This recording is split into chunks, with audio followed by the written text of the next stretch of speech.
welcome back to the video. Welcome back to the channel. Today's going to be a slightly different video to what I usually post. Usually I'm posting a lot about my sports, so my cycling and my running. However, today we're going to answer a few questions that we've got over the last few weeks and last couple of years. So for those that are unaware, Vysi and I moved recently from Southampton in England to here in Patra in Greece. It's been a long process. We've been here for a month now, so 4 weeks. And again, like I said, we've got loads of questions over the last couple of years of planning, and particularly over the last few weeks. We're going to cover all the topics: finances, family life, property, everything. So we'll start off, introduce ourselves. So I'm Lucien Locke, if you've not seen me before, if you're new to the channel. I'm a personal trainer and mostly these days an online coach. I've always lived in Southampton, apart from moving around. Always lived in England, I should say. I've moved around England a few times for studies. However, I've always had quite a passion and a want to leave the country and to go explore somewhere else, try living in a different country. I've travelled quite a lot in Europe. I've always had a love for Europe. So we thought I'd give it a go. So I'll let my wife Vysi introduce herself and let you know what she does. So hi, I'm Vysi. I am a nurse. I specialize in glaucoma. I grew up in Greece where I lived most of my life, and then 10 years ago I decided I wanted to leave Greece and go to a different country to get a better life and a better career, and that's why I moved to the UK. I lived in Southampton all those 10 years, and 3 years ago I met Lucien, and here we are now, back to Greece. So we're going to cover about 8 or 9, 10 steps. We might get carried away, it might end up being more, maybe less, to see how we condense it. So if you have any more questions that we can answer, we want to maybe do some more videos on particular aspects of Greece and our move later on. So if you like the video, obviously subscribe to the channel, like the video, but leave questions in the comments below. Any questions you have on what's it like to live here, what is it like to leave the UK, if you're thinking about leaving the UK and moving somewhere in Europe, or coming to Greece, even Patra, we're here to answer any questions. There was a lot of red tape, there's a lot of hurdles to go over to get to where we are right now. It was not easy. A lot of people think it was paradise. It is a little bit, but it was hard work. So let's start. So first of all, we wanted to talk about where we've moved to. So obviously many people know Greece. Most people know Greece for the islands, and most people, when we've said we were moving here, imagine we were moving to Mykonos or Santorini or Corfu, somewhere like that. Although where we have moved to, it does have a lot of that same culture. It's not quite those idyllic Greek islands. We've moved to a city called Patra. It's the 3rd largest city in Greece, 3rd to Thessaloniki and Athens. Athens has been the capital, it's the largest. Patra is situated in the northwest corner of the Peloponnese, which is a large peninsula at the bottom of Greece. I quite like Patra because it's situated in the Peloponnese, and the Peloponnese was what I would think is old Greece. So back in the Spartan times, Mycenaean times, this was Greece. It existed long before Athens was around, which means it has a lot of archaeological sites. It's very deep in history. There's a lot to see, and it's what I call where the locals go on holiday. We found a few idyllic spots in the south, in Mani. We like to go holidaying there rather than to the islands, because as everyone knows, is the islands, particularly with Brits, are in the summer heavily inundated by British tourists, and obviously other tourists as well. Whereas on the Peloponnese you have a similar scenery to the islands, however it's not so inundated with Western tourists. So Vysi actually was from Patra, weren't you? I was, yes, and I have to say that since I left, admittedly lots of things have changed, but we'll go through this over it later on while we go through the video. So the next point is going to be on why we left the UK, and particularly to come to Greece. So the reason why we did it, there's many factors involved in it. There wasn't just one single thing. Obviously a main one, which most people think that we moved for, is Greece has a very hot climate. It's currently November, so sort of middle end of autumn, and it ranges in about 25 degrees at the moment. It is very hot still for us Brits, well for me as a Brit. Greece generally has about 250 days of sun a year. It's also famous for the Mediterranean diet, as with sort of South of France, Spain and Italy. You can argue over which diet is actually the best. But obviously Greece and the Mediterranean diet is extremely healthy. You don't experience much fast food in Greece. Really the only fast food you get is stuff like gyros and souvlaki. There's not much other fast food. Apart from that, you get like sort of some Greek fast food chains like Goodies and stuff. But apart from that, there's not really, in Patra particularly, there's no McDonald's, no KFC, no Burger King, things like that. So bringing our family here was a pretty easy decision for us to make, because of those reasons. We've got a son, he's 10 months old, and as he grows up, we want him to grow up into that culture. Obviously Vysi grew up in that culture, and it's paid dividends to her house and her life. So yeah. And as Lucien mentioned earlier, he's always wanted to experience new cultures and a different way of life. Hence his desire to move to a different country, which is Greece in our case. Greece still holds its traditional values, which is great to see, especially for young children. In this case, our son, which he will be able to experience himself.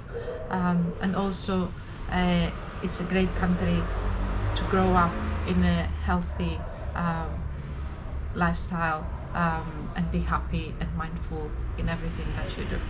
So yeah, because Greece doesn't really have, it's quite far behind on its technological advancements. So you'll find that people aren't so much caught up in social media and things like that. So you can be, as we said, you can be a bit more mindful in your life. Life is a lot slower paced, which is very pleasant. You might seem it is a bit annoying at first, but once you get used to it, once you get into the rhythm of it, that lack of social media and how they're a bit behind on technology, I'd say they're about 10-15 years behind where the UK is. It's actually quite pleasant. Not everyone's on their phones and things like that, so it's really nice. So this brings us to why we decided to move to Patras. For me personally, it was mainly the reason that as I've lived most of my life here, my parents are still here, and now that we have got our own son, it made more than sense to come back so he can experience life with his grandparents and my grandparents, get the chance to spend life with him, and it would make us all happier. I always considered coming back, I just didn't know when exactly, and now it has happened. So we did consider, we did look into some other Greek cities and other regions of Greece. Obviously we did look into Thessaloniki. I don't think we even considered Athens, because Athens is much like London. It's a very busy city. It's very crazy, very hectic, it's very built up. The pace of life isn't like the rest of Greece from what I hear. I've never personally we've been there, but I've not lived there. The unfortunate thing about Thessaloniki, it is a very nice city. It is renowned for being very clean. However, it is, for anyone that knows the geography of Greece, it's on the complete far side of Greece to where Patra is. And obviously, we said we wouldn't live any of Vysi's parents. There are other areas on the Peloponnese that are fairly close to Patra. So Kalamata, which is a city down the south of the Peloponnese, it is known for the Kalamata olives. They're very famous around the world. That is a very nice city, so we go there fairly often, maybe once a year. This is right next to Mani, where we holiday. However, we were drawn to Patra mostly because although we both have remote jobs, which we'll go into later, Patra gave us an opportunity to build on our future if we needed to. There's more job opportunities here. It's also a bit cheaper.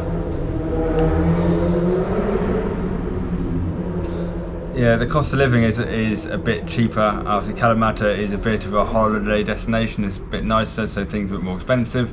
But again, mostly, we could have moved into rural areas as well in the Peloponnese.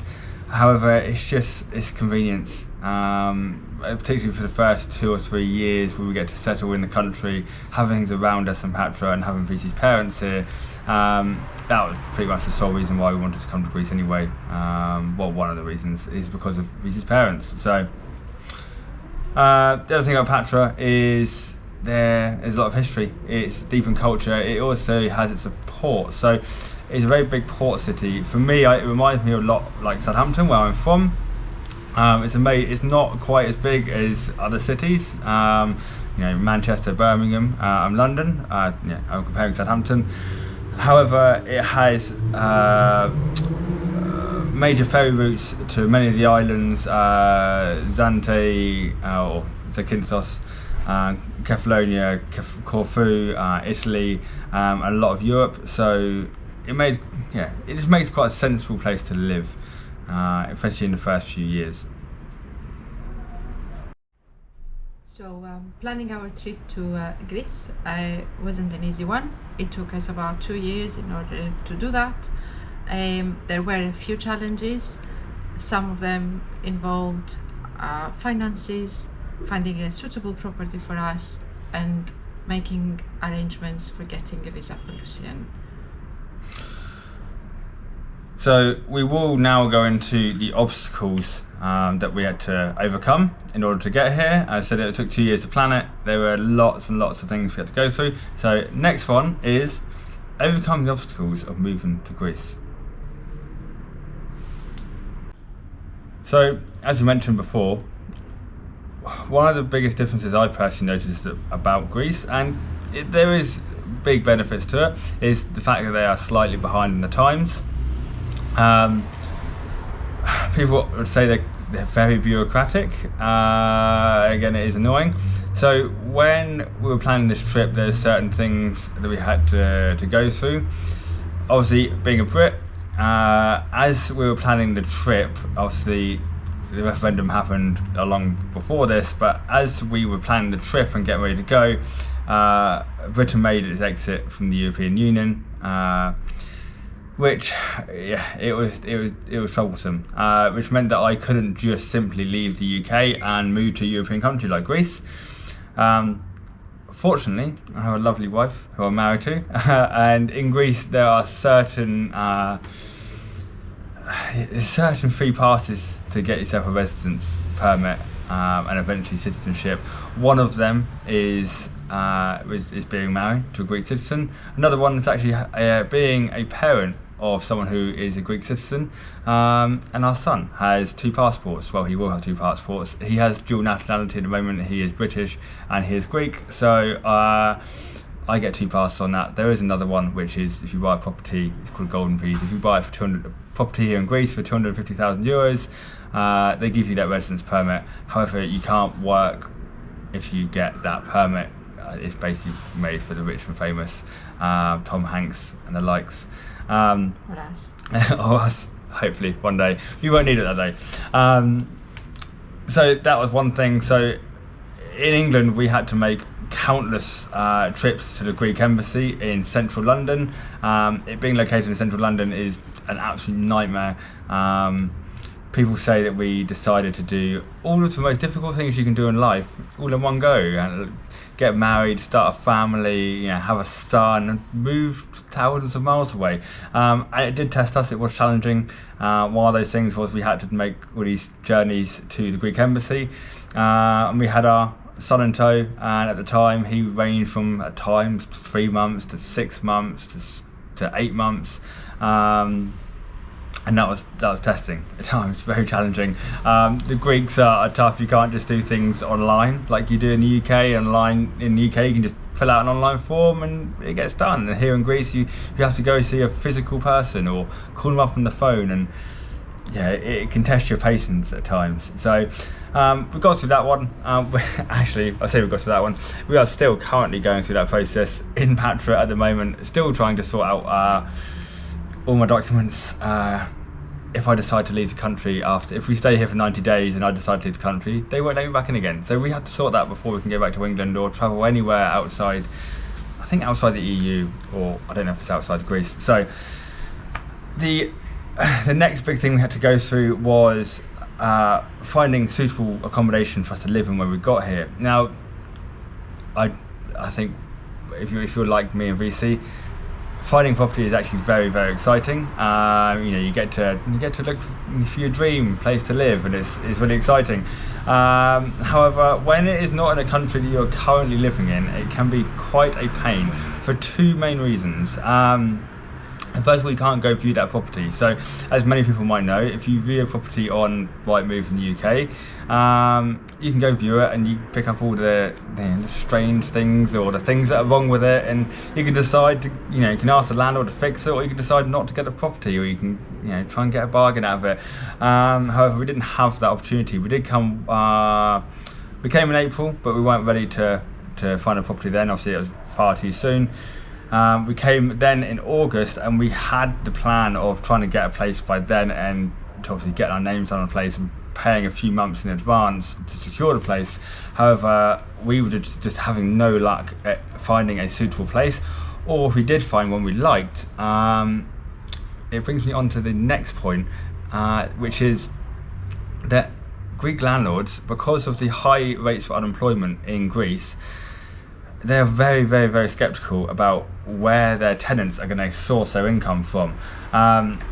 Greek wages aren't very high at all, and obviously to Brits, people is very uncommon, particularly obviously for a Greek person to move back to Greece isn't too uncommon, but however a Brit to move to Greece is very uncommon because of the financial status. Most people are leaving Greece and go to other countries such as the UK, so they questioned us a lot as to why we want to move here, and that was, we got turned down a lot or ignored a lot on many really nice properties. So in the end, we did eventually secure a property. We actually got quite a bargain. It's very nice actually.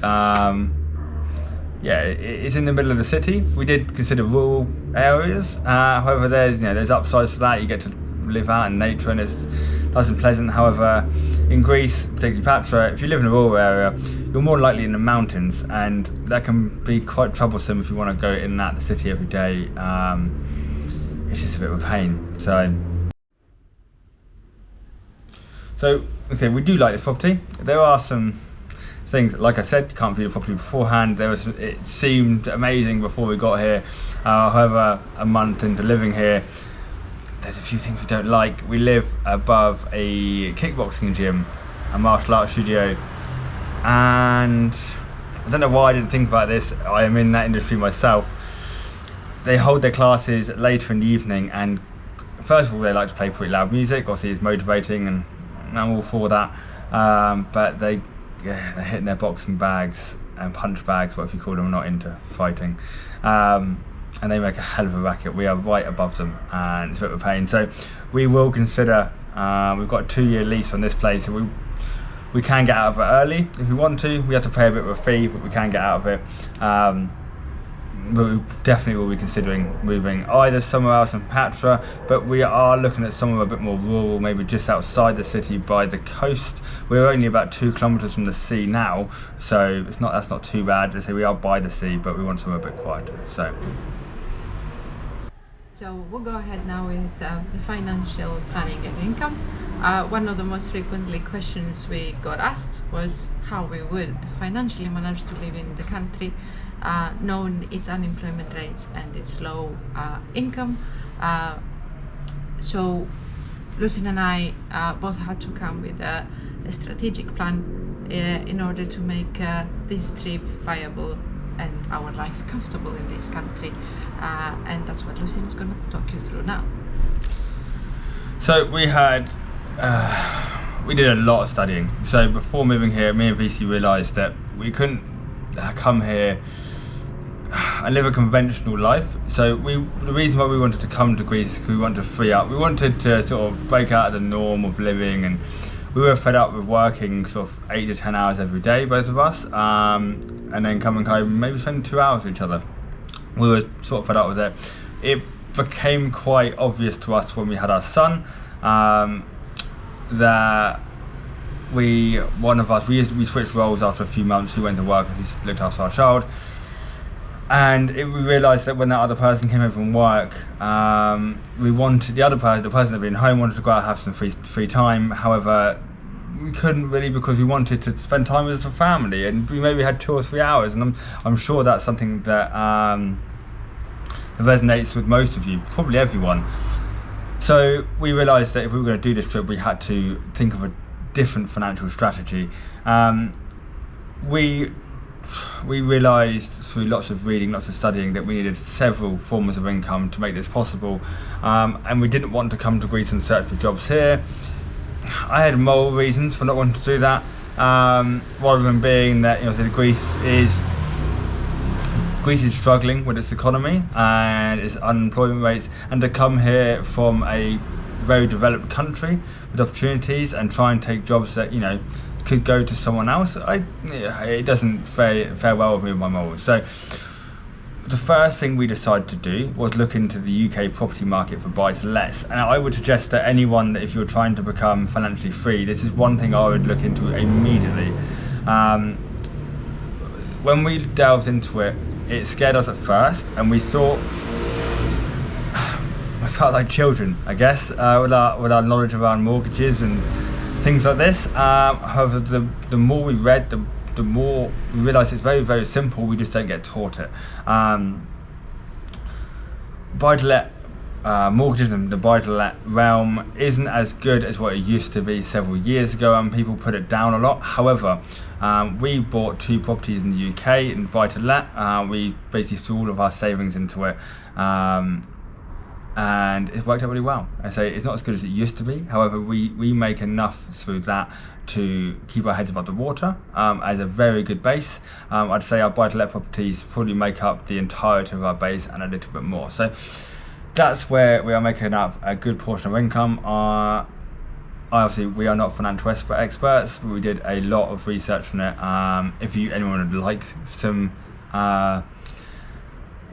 tips on how to delve into that and how to get yourself involved into the buy-to-let market, we will quite happily make another video on it, or you can message us privately. The next form of sort of financial freedom we have to go into is how we sort out our pensions, our retirement later on in life. And then this was a topic which we knew even less about, because again, it's something you see on stuff like Wolf of Wall Street and things like that, that not many of us know about. Unfortunately, we had a few friends in the know that were in this. Again, we did lots of research, lots of reading, and this is investing in stocks and funds and bonds, and if you might know about it, there's risk to every sector you go into. However, it varies, obviously risk to reward. We went with a pretty stable source of it. We've invested some of our savings into it. We don't expect to get much out of it, but however, if you understand compounding interest, it works out pretty well over time. And that's sort of going to make up a lot of our. VC's got a very good pension through the NHS, but this is going to make up another portion of it. So that was sort of short term and long term with our finances. The other was sort of day to day and to keep us busy. Although it's nice to move to Greece and to sort of live a very free life, as a lot of you might know, we need something to do it on a day to day basis to keep your mind active. Otherwise, you just get bored and you get fed up with each other. So we've got some opportunities to work remotely. I was a in-person PT for many years in England. I studied at university in health and fitness, and I earlier this year created my own online coaching business. I put everything I could into it, and I'm very grateful for those who have followed me on with it. You know who you are, I won't put your names out there, but I appreciate everything you've given to me. And hopefully this will grow even further. VC, I won't delve into VC too much. I'd keep that fairly private. But VC has managed to still do some work with the National Health Service in England, which we are very, very fortunate for. As you know, the National Health Service, sort of big part of the UK, and it's a very secure job, very secure income for most. So they are our main things that we've put our money into and put our finances into. We are exploring some other things at the moment. We won't talk about them, but we have come up with some other ideas for the future. Maybe we'll do another video of that later on. So next we will talk about things that came as a surprise to us as residents in Patras in Greece. And actually, although there are a few things that we don't like, there are lots of things that have improved a lot, and Greece have moved forward, and it has become less bureaucratic, believe it or not, which is great to see actually, having lived in the UK and being accustomed to a greater way of life, at least from that point of view. There was two things that surprised me the most moving here. I'm sure there's many more to come. I already sort of knew part of what Greek culture was like, away from the idyllic settings you see. And the first thing that comes as a big surprise was what I call, and many other people might refer to this, but it's only me that I've had call this, is the Greeks run on a different time system, not time zone, different time system, and I call it Greek time. Is that they seem to be late for everything. And if it's not late, they just take their time. There's no rush. I guess it's in the lifestyle and the culture. There's laid back, and that's why we moved here. So you see, we take it on and we enjoy it. However, it can be a little bit infuriating sometimes when you're in a rush for something, or you're in the supermarket and the cashier is just talking to the person that she's serving, and there's a huge line. You want to get out of there. I've come from the UK. UK is fairly punctual. Everyone's in a rush, so everyone's sort of, if you're late for something, everyone's annoyed at you for it. The other thing is to do with sort of my passions and my industry, which is the fitness industry. In the UK, we have this big problem with obesity and people being overweight. I'm sure people sort of know it fairly well. When I studied at university several years ago, I'm not sure what the stat is these days, it was 75% of the UK population was overweight or obese, which is atrocious. In Greece, it's nowhere near that figure. Not many people are overweight or obese. I think a lot of it obviously comes from the diet, but in England we don't have a particularly huge amount of gyms, of forms of physical activity. Now in Greece it's very different. It seems to be the entire city is covered in gyms and leisure centres. In every community, there's so many. We have a CrossFit gym. Well, I'm very much into CrossFit. We've just got into it. There's a CrossFit gym less than 1 minute from our house, which is fantastic. And there's loads. In Southampton, I think we have 2 CrossFit gyms.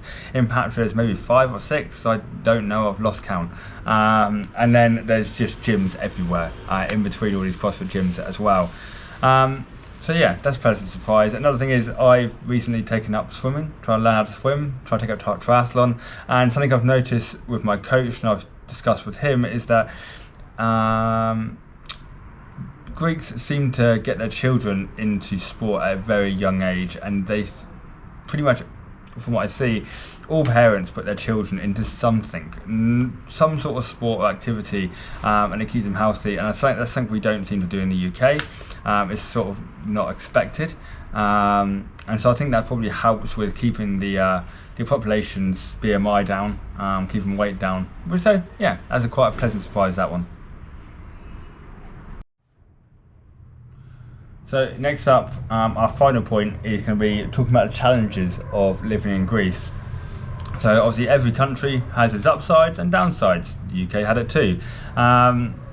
So we're going to look sort of at the comparisons to England. We're probably not going to talk about England, but you can do your comparison against England about day-to-day life frustrations that we have here in Greece. These aren't big things. These are fairly menial, small things. So Vysi's going to start us off on something that gets on our nerves every single day in Greece, and it's the thing that probably does my head in the most, I think. And that's pavements. Yeah. Especially when you are a mom and you have your baby in a stroller trying to go out to the supermarket or on a walk, only because they are not straight and wide enough, and they are all just awful. Sometimes you might not find the pavements, or when there is one, there's a motorbike on it or a car. So you would need a superhero next to you to come and help you at all times. And if you're alone and that superhero is away, it's practically not possible. So I think I do miss the English pavements. But it looks like they are actually trying to remake those pavements in Greece at the moment. So I think there will be a bit of luck and better life ahead of us with regards to that, at least. Yeah, that's got to be the most infuriating thing. In England, we have, if people are familiar, maybe get them in the US as well, is you get drop curbs. So at some points, particularly in front of people's driveways or in front of shops or businesses, you get part of the curb which is lower, so you can get up and down it.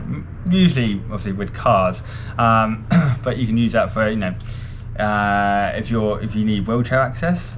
Which something that baffles us here is that we don't see many disabled people in Patra, and we're not quite sure whether that's because of the house is higher or because you just can't get around, because generally curbs are about a foot high, which just walking up it is hard.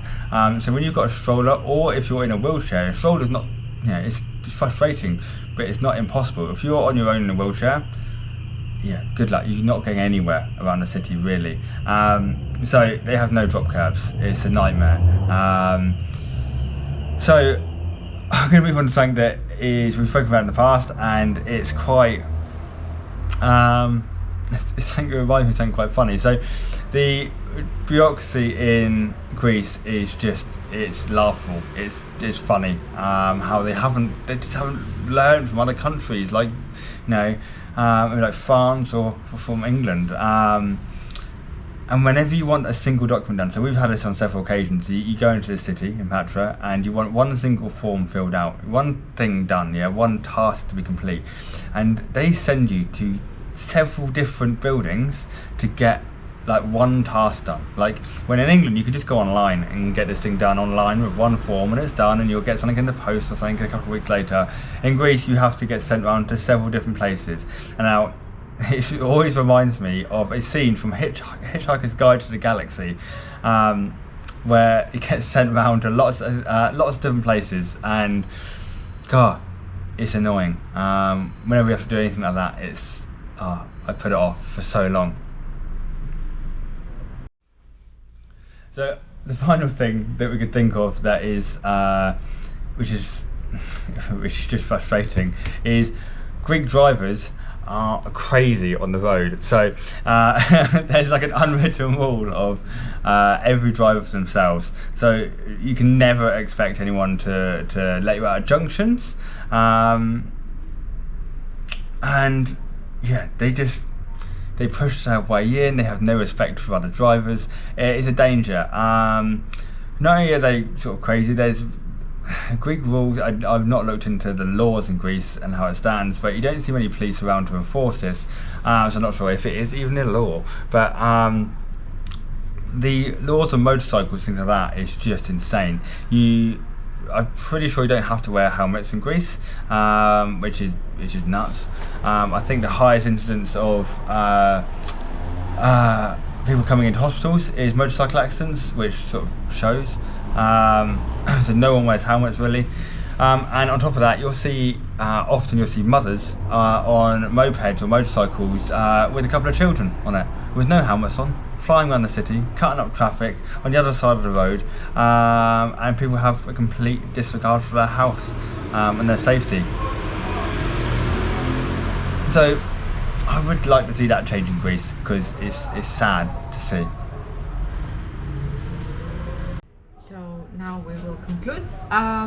So as we've talked through this video, moving from England to Greece wasn't an easy task to do. It required a lot of planning, a lot of communication, especially as a couple and the family. When you have a newborn with you, it's even harder. But communication does help a lot, and that's what we would really advise you to do if you ever want to do it. Just stay together and go through things together.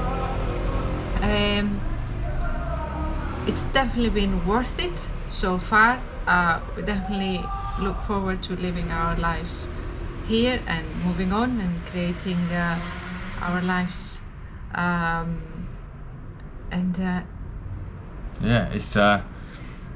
It's been a pretty crazy experience. Not only just this last 4 weeks, but over the last couple of years of planning it. It felt a bit unreal when we first land here.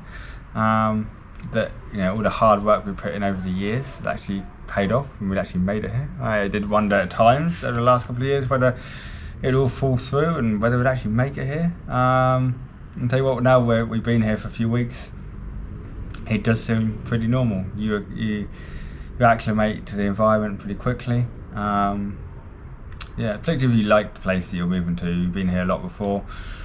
I love this place. There's a few things, like you said, financial situation is key. Don't come here unless, or don't move anywhere outside your country, I wouldn't suggest, without securing a good base income. It's a very silly move to do, I think.